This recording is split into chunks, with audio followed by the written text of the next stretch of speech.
Louvado seja nosso Senhor Jesus Cristo, para sempre seja louvado. Seja bem-vindo mais uma vez ao canal Denis o Católico. Esse vídeo aqui é para falar sobre duas mentiras, duas mentiras protestantes que são contadas frequentemente a católicos para tentar tirar esses católicos que têm pouco conhecimento da Sagrada Escritura e pouco conhecimento da tradição da igreja, da doutrina da igreja, E o primeiro deles é que o católico adora a imagem. E existem inúmeros textos, podemos aí dizer dezenas de textos aonde a Bíblia proíbe a confecção de imagens e o culto a essas imagens. Mas o principal que eles pegam é o versículo 4 do Decálogo, do Êxodo, capítulo 20, versículo 4, que diz: Não farás para ti imagem esculpida, de nada que se assemelhe ao que exista lá em cima nos céus. Ou seja, nada do que existe no céu pode ser feito imagem deles. Ou embaixo na terra. Então, nada que exista aqui na terra, nenhum animal, nenhum homem, deve ser feito imagem dele. Ou nas águas que estão debaixo da terra, ou seja, nenhum peixe, nenhum monstro marinho deve ser, ou nenhum réptil que viva nas águas, deve ser feito imagem deles. Então, aqui eles leem esse versículo para católicos simples, pessoas simples, humildes, que não têm conhecimento, muitas delas às vezes até não têm nenhum grau de estudo ou estudou pouco, são analfabetos totalmente ou semi-analfabetos, e quando leem isso aqui ou quando é lido para eles, eles dizem, é mesmo, Deus proibiu imagem. E eles logo associam essa proibição dessas imagens aqui com as imagens sacras, as imagens católicas. Mas eu queria que você pudesse ler esse texto e compreender esse texto com respeito à Sagrada Escritura que ela merece, com respeito ao Espírito Santo que inspirou o texto e também com respeito ao contexto histórico da Sagrada Escritura. Essa Sagrada Escritura aqui, esse texto, esse versículo aqui, ele só pode ser lido dentro do contexto que ele foi escrito. Por exemplo, Moisés aqui recebeu de Deus o Decálogo, os 10 mandamentos. E o primeiro mandamento, a gente tem que compreendê-lo. Ele começa aqui, não no versículo 4, ele começa no versículo 1, quando diz, Deus pronunciou todas estas palavras dizendo, versículo 2 agora, Eu sou o Senhor teu Deus, que te fez sair da terra do Egito, da casa da escravidão. Terra do Egito e casa da escravidão. Portanto, meus amados irmãos, o que foi? De onde foi que o povo saiu? O povo saiu do Egito. Que povo foi esse? Os filhos, os descendentes dos patriarcas Abraão, Isaac e Jacó. Os 12 filhos de Jacó, no caso ali, os filhos de Jacó venderam seu irmão José e foi levado ao Egito. E no Egito José foi escravo, depois se tornou governador, depois teve uma grande fome e o povo desceu para o Egito para ali comprar alimento. E ali, depois que José morreu, depois que o amigo de José, o faraó que era amigo de José morreu, outro faraó assumiu o lugar. Então, daí surgiu verdadeiramente um grande problema. O povo passou 430 anos dentro do Egito, escravo no Egito, e quando Deus suscita Moisés, o povo já estava completamente, veja, 430 anos. Se nós colocarmos uma geração com pessoas vivendo 100 anos, nós temos aí 4 gerações se as pessoas vivessem 100 anos. Mais de 4 gerações. Então o povo de Israel estava completamente corrompido, completamente impregnado de uma mentalidade politeísta. E quando o Senhor diz que Ele é o Deus que tirou o povo do Egito, Ele estava dizendo para o povo e lembrando para o povo, olha, não foi nenhum dos deuses egípcios que te tirou de lá, da terra da escravidão, mas foi eu, o único Deus. Ele diz: eu sou Javé, teu Deus, que te fez sair da terra do Egito, da casa da escravidão. Aí no versículo 3 ele vai dizer: não terás outros deuses diante de mim. Não terás outros deuses diante de mim.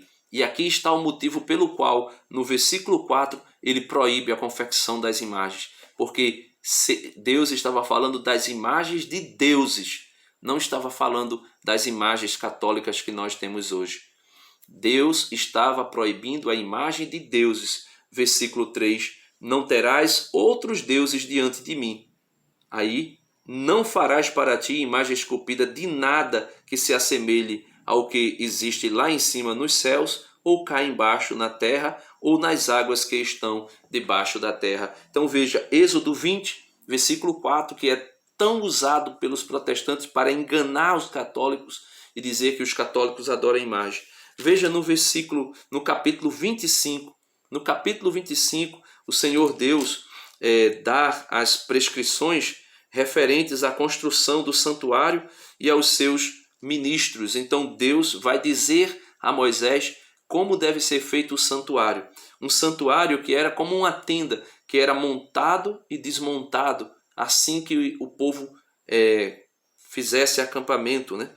Então,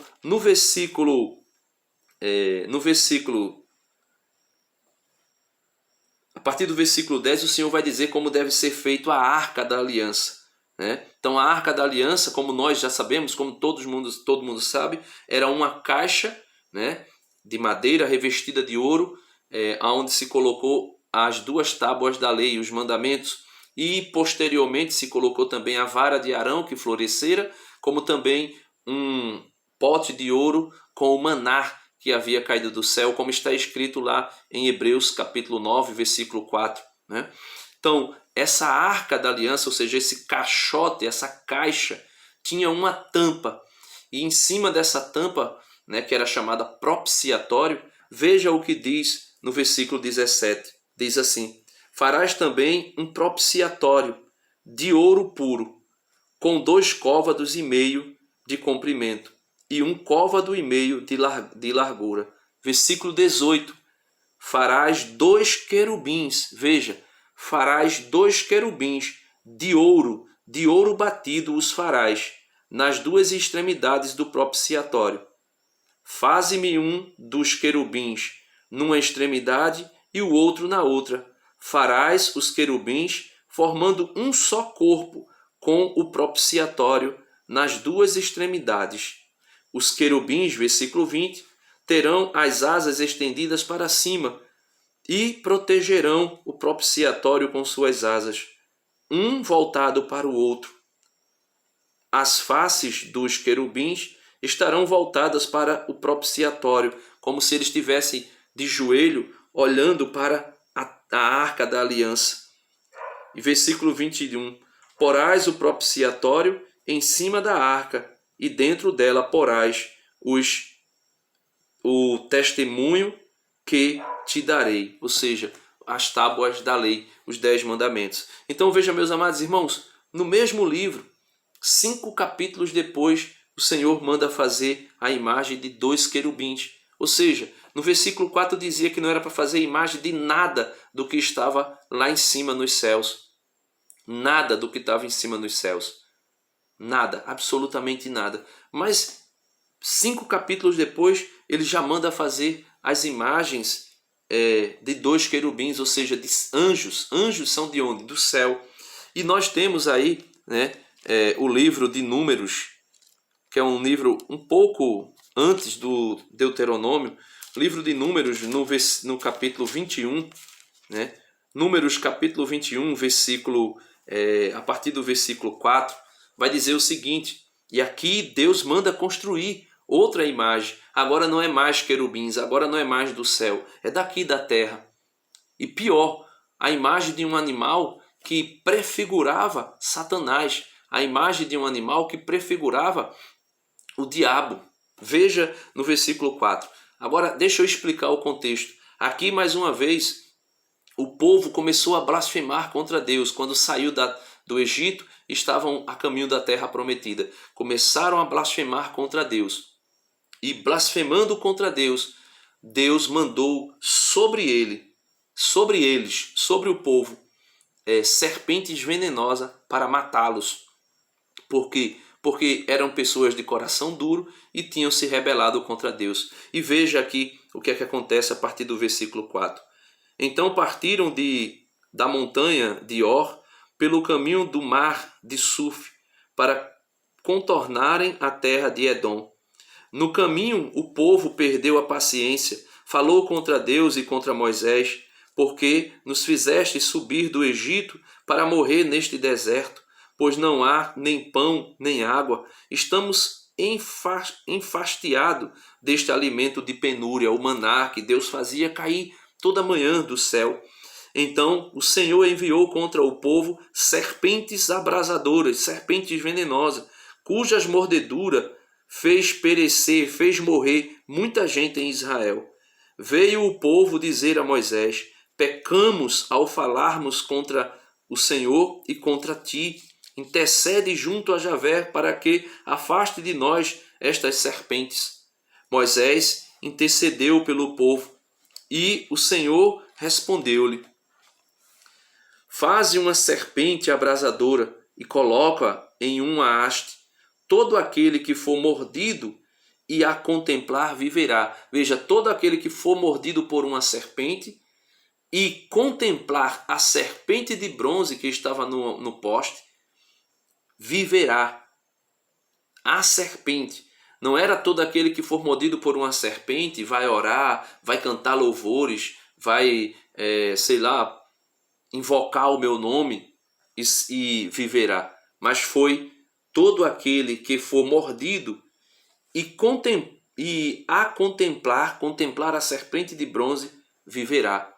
Então veja, Deus não somente mandou fazer uma imagem, e mandou fazer uma imagem daqui da terra, que versículo 4 de Êxodo 20 proibia, como também disse que o povo deveria, no momento da agonia, da mordida da serpente que os mordia no deserto, deveriam contemplar aquela imagem, ou seja, olhar para aquela imagem,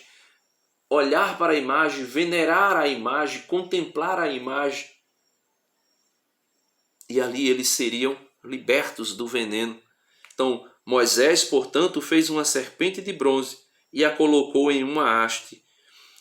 Se alguém era mordido por uma serpente, contemplava a serpente de bronze e vivia. Isso é Números, capítulo 21, versículos do 4 ao versículo 9. Você pode ler na sua Bíblia. Leia a Sagrada Escritura dentro do seu contexto. Seja honesto com você mesmo, seja honesto com quem você vai falar das Sagradas Escrituras, seja honesto com quem você vai falar de Jesus. Agora, porém, nós precisamos ter muito claro na nossa vida, na nossa história, aquilo que Deus quer para nós. Então veja, Deus mandou fazer a serpente de bronze. Mandou contemplar a serpente, olhar a serpente e ser curado olhando para ela, mandou. Mas veja, por exemplo, no livro de Reis, segundo livro dos Reis, capítulo 18, veja o que acontece, porque o povo desviou o seu olhar do verdadeiro Deus e começou a imaginar que um objeto que Deus havia mandado construir para ajudá-los, para salvá-los, agora estava tomando o lugar de Deus para aquele povo. Então é isso que nós devemos ter claro. O problema não é ter a imagem. O problema não é estar com a imagem. Mas o problema é fazer dessa imagem o seu ídolo, o seu Deus, adorar.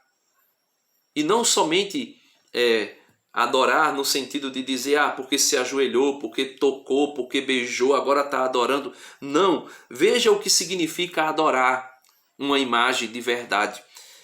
Segundo o livro dos Reis, capítulo 18, a partir do versículo 1, para que você possa compreender o que de fato é adorar. Diz assim: no 3º ano de Oséias, filho de Ela, rei de Israel, Ezequias, filho de Acais, tornou-se rei em Judá. Tinha 25 anos quando começou a reinar e reinou 29 anos em Jerusalém. Sua mãe chamava-se Abi e era filha de Zacarias.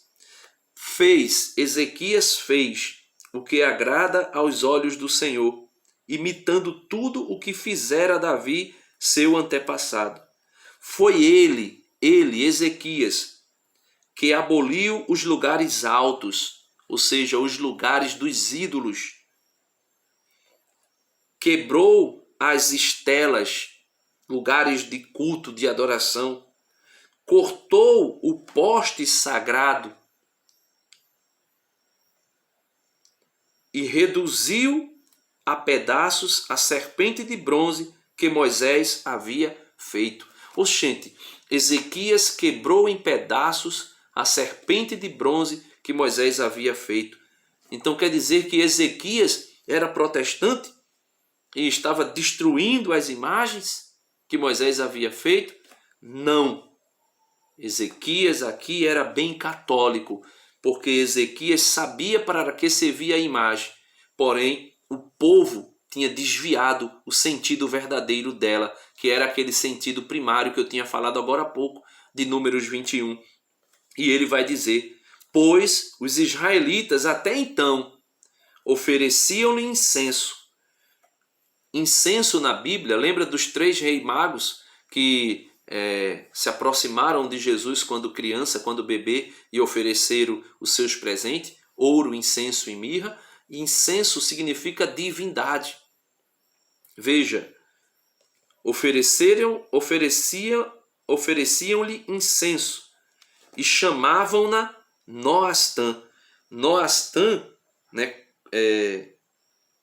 é uma cronologia incerta para um nome, mas esse Noastã significava nossa deusa, nossa deusa. Então, a serpente de bronze, que era um objeto da glória de Deus, um objeto para revelar a glória de Deus, foi colocado como sendo um ídolo. A mesma coisa aconteceu com o bezerro de bronze que Arão construiu. Arão, ao invés de, poderia ter feito alguma imagem, mas dizer, olha, aqui está algo que representa a Deus, o nosso Deus. Mas como era proibido fazer qualquer imagem do Deus Pai que não tinha sido revelado visivelmente, e nessa época era impossível, no contexto histórico judaico, a confecção da imagem de Deus. Então se poderia fazer imagem de alguma coisa pela qual Deus manifestava o seu poder, como foi feito com a serpente de bronze. Mas Arão fez a imagem de bronze e disse o quê? Bezerro de bronze. Eis aqui o teu Deus que te fez sair da terra do Egito. Aonde foi que Deus, o Deus que fez o povo sair da terra do Egito, era um bezerro? Assim também Jeroboão, quando se dividiu o reino do sul e o reino do norte, Jeroboão, porque tinha medo que o povo descesse para Jerusalém, para cultuar em Jerusalém, e voltasse o seu coração para o rei Roboão, filho de Salomão, que assumiu o trono, Jeroboão construiu 2 bezerros de ouro e dizia para o povo, eis aqui o vosso Deus que vos fez sair da terra do Egito, quando na verdade não era Deus. Então, meus irmãos, é isso que nós precisamos aprender de maneira muito clara. E a outra coisa é que eles dizem que nós adoramos. A segunda coisa é que nós adoramos a Santíssima Virgem Maria, porque nós a veneramos. Eu queria que você pudesse compreender que nós não adoramos a Santíssima Virgem Maria. Nós veneramos a Santíssima Virgem Maria porque ela é a mulher prometida, aquela que foi prometida em Satanás ali, quando em Gênesis 3, versículo 15, o Senhor olha para Satanás e diz, eis que eu porei inimizade entre ti e a mulher, entre a tua descendência e a dela, e ela te ferirá o calcanhar. Então, meus amados irmãos, nós não adoramos Maria, nós simplesmente prestamos a Maria as honras que, por exemplo, a Santíssima Virgem Maria merece. Por quê? Porque inúmeras pessoas fizeram isso. Primeiro de tudo, o anjo fez isso, né? Na Anunciação, né? Na Anunciação, quando Isabel, que era estéril, já estava grávida, no capítulo 1 de Lucas, versículo 26, vai dizer: no 6º mês da gravidez de Isabel, o anjo Gabriel foi enviado por Deus a uma cidade da Galiléia chamada Nazaré, a uma virgem desposada com um varão chamado José da casa de Davi, e o nome da virgem era Maria. Lembra de Isaías 14, 7, se eu não estou enganado, né? Ou é 7,14, não lembro agora, mas Isaías vai dizer: eis que uma virgem conceberá e dará à luz. Né? Eis que uma virgem conceberá e dará à luz. Então o anjo visita essa virgem da profecia. E o nome dela é Maria. Entrando o anjo onde ela estava, disse-lhe: alegra-te, cheia da graça. Alegra-te, cheia da graça. Muito mais do que qualquer outra criatura. Nem os anjos que estão nos céus são mais plenos da graça do que a Santíssima Virgem Maria. E é por isso que nós a veneramos. É por isso que nós a reverenciamos. É por isso que nós a louvamos sem ter medo. Porque lá no livro do Provérbios, capítulo 30, vai dizer que a mulher que honra o seu esposo é digna de louvor. E Maria honrou o seu esposo José, que lhe assumiu como esposa, e honrou também o seu esposo, o Espírito Santo, aquele que a engravidou, aquele que fez gerar no ventre dela o menino Jesus. Ela honrou, então ela é digna de louvor. E não somente isso, no versículo 39, a Santíssima Virgem Maria visita Isabel, né? Naqueles dias Maria pôs-se a caminho, versículo 39, Lucas 1, 39, Lucas 1, 39. Naqueles dias Maria pôs-se a caminho para a região montanhosa, dirigindo-se apressadamente a uma cidade da Judéia. Entrou na casa de Zacarias e saudou Isabel. Shalom Adonai. Ela era tão repleta, tão plena da graça, que ao cumprimentar com Shalom Adonai, a paz do Senhor, a sua prima Isabel, diz o versículo 41, Isabel proclama: ora, quando Isabel ouviu a saudação de Maria, a criança lhe estremeceu no ventre, e Isabel ficou repleta do Espírito Santo. Maria era tão plena da graça, tão cheia do Espírito Santo, que ao entrar na casa de Isabel e ao proclamar Shalom Adonai, as palavras de Maria saíram abrasadas de fogo do Espírito.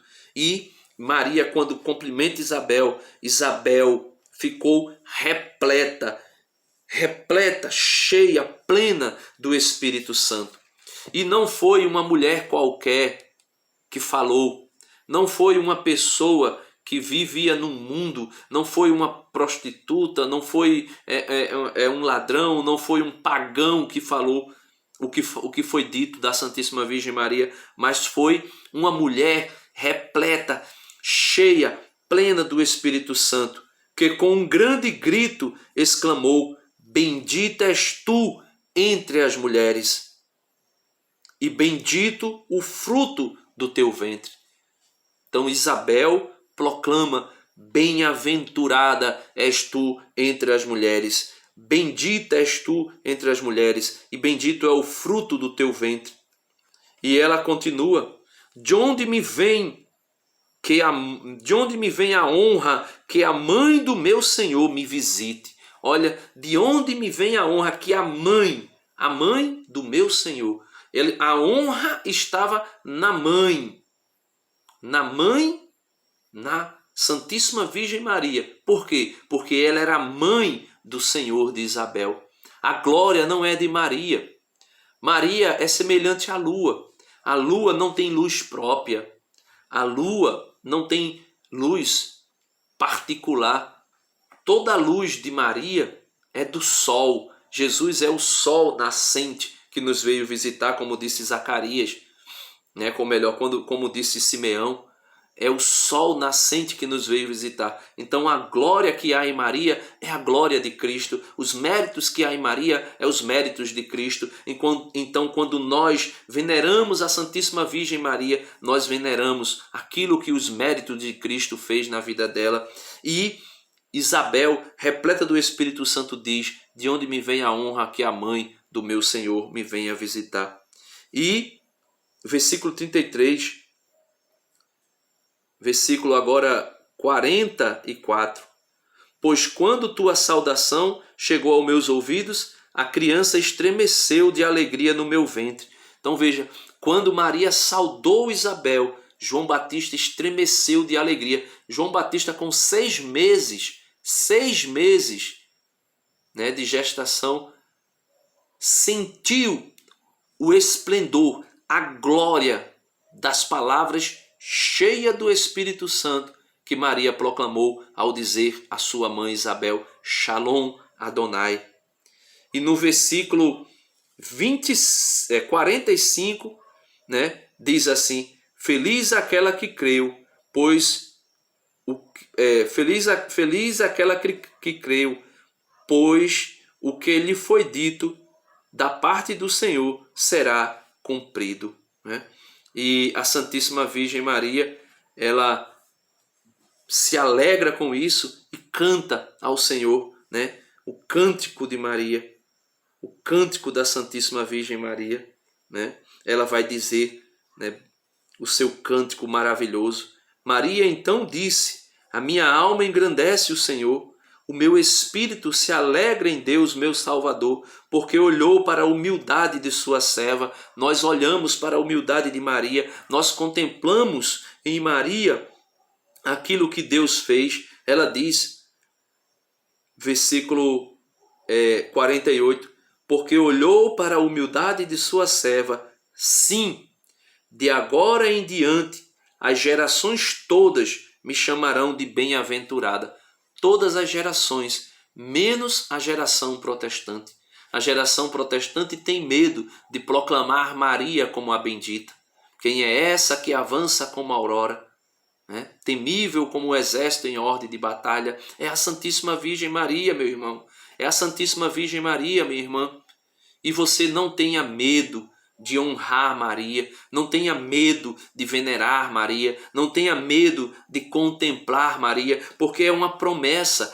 Ela, Maria, cheia do Espírito Santo, disse: de agora em diante. Por quê? Porque o Senhor olhou para a humildade de sua serva, porque o Senhor fez se cumprir na minha vida aquilo que Ele prometeu. Por isso, de agora em diante, todas as gerações, com exceção dos protestantes, todas as gerações me chamarão de bem-aventurada.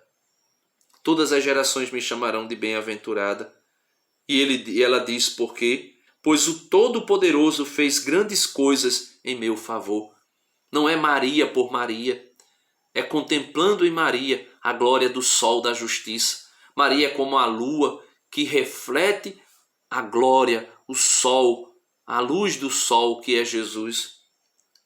E ela diz por quê? Porque o seu nome é santo e sua misericórdia perdura de geração em geração para aqueles que o temem.